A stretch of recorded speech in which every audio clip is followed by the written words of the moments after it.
안녕하십니까. 오늘은 메밀 싹에 대해서 소개를 해드리겠습니다. 메밀도 콩나물처럼 종자를 발화시켜서 식용 싹으로 이렇게 개발을 했습니다. 농촌진흥청 김설림 박사님이 세계 최초로 개발한 것입니다. 벌써 20년이 넘었네요. 여기 보시는 게 메밀싹인데요. 품종에 따라서 이렇게 콩나물처럼 이제 이렇게 나오는 것이 있는가 하면 이제 이렇게 안토시아닌이 많이 나온 것도 있습니다. 를 물에 침전시켜서 물에 담갔다가 그 다음에 이제 재배기에 옮겨서 어두운 곳에서 암소에서 일주일 재배한 것이 바로 이와 같은 메밀싹이 되겠습니다. 어두운 곳에서 암소에서 발효시킨다. 그 다음에 이제 7일 또는 8일 정도 자란 메밀싹을 길이를 재보면 배축의 길이가 15에서 20cm 정도 되고 굵기는 0.9mm 정도 됩니다. 이것은 이제 물만 가지고 재배를 하는데 하루에 6번 정도 물을 뿌려주고 농약이라든가 비료 이런 것은 전혀 사용하지 않기 때문에 완전한 유기농산물입니다. 그리고 이제 메밀싹은 수량이 종자의 3 내지 4배 정도 이렇게 생산됩니다. 메밀싹의 특성에 대해서 좀 더 자세하게 설명을 드리겠습니다. 이 메밀싹 맛을 보면 아주 담백합니다. 콩나물 경우에는 이제 어떤 경우 비린내도 나고 하는데 이것은 이제 그런 비린내가 없이 담백한 맛이고, 그 다음에 이제 탄수화물이 줄어들면서 칼슘, 칼륨, 마그네슘 이런 이제 미네랄이 많이 늘어나게 되고 또 비타민 양도 늘어나는 알칼리성 식품으로 이게 변환이 됩니다. 그리고 이제 종실보다도 여기 총 아미노산 함량도 30% 정도 증가가 되는데, 특히 아미노산 종류 중에서 아스파틴산, 그루탐산, 라이신 이런 양질의 필수 아미노산들이 증가가 되고, 단백질도 종자에서는 11.2%인데 8일째 된 싹을 분석해 보니까 단백질이 24.3%로 2배 정도 늘어났습니다. 가장 중요한 그 루틴 함량의 경우에도 종자에서는 105.5mg per 100g, 이것이 이제 7일째 싹이 가장 높은 루틴 함량을 나타냈는데 2933.7mg per 100g으로서 이 종자에 들어있는 루틴 함량에 비해서 27배가 늘어났습니다. 또 메밀싹의 조섭류도 마찬가지로 그 종자에서는 3.82%, 8일째 싹에서는 그 2배가량 늘어나게 됐습니다.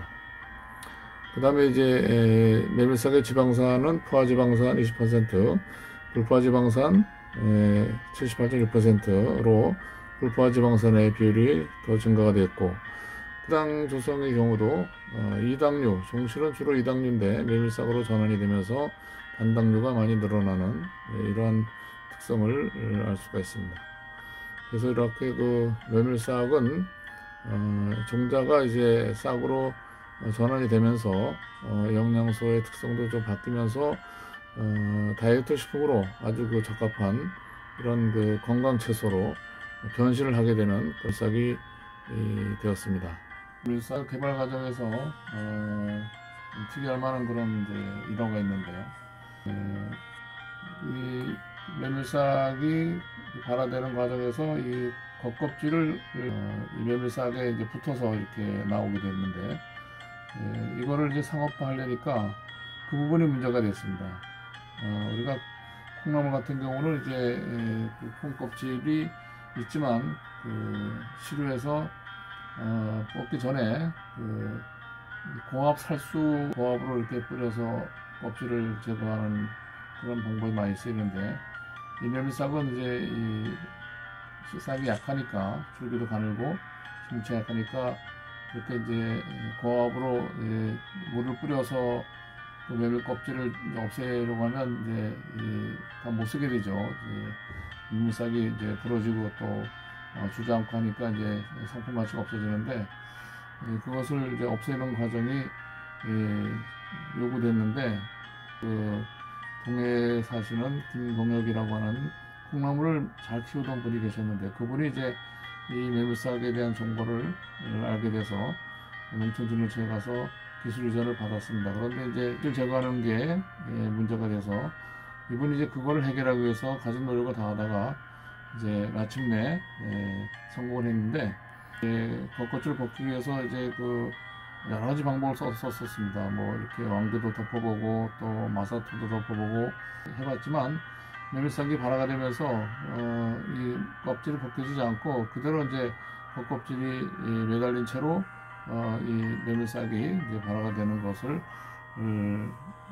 이제 보았습니다. 그래서 낙심한 끝에 이제 잘 안 되니까 이제 집어 던지고 마당실을 가서 청소를 하려고 이제 가서 보니까 이분이 이제 어디다가 버렸냐면 자기도 모르는 사이에 그 모래 그런 게 있었는데 그쪽에다 휙 집어 던졌던 겁니다. 그래서 거기에 이제 버려졌던 그 메밀 그 종자들이 이제 그 사이 비가 왔기 때문에 이제 발화가 되면서 이 발화된 그 메밀싹이 그 모래채의 그 망을 통과하면서 껍질이 벗겨졌어요.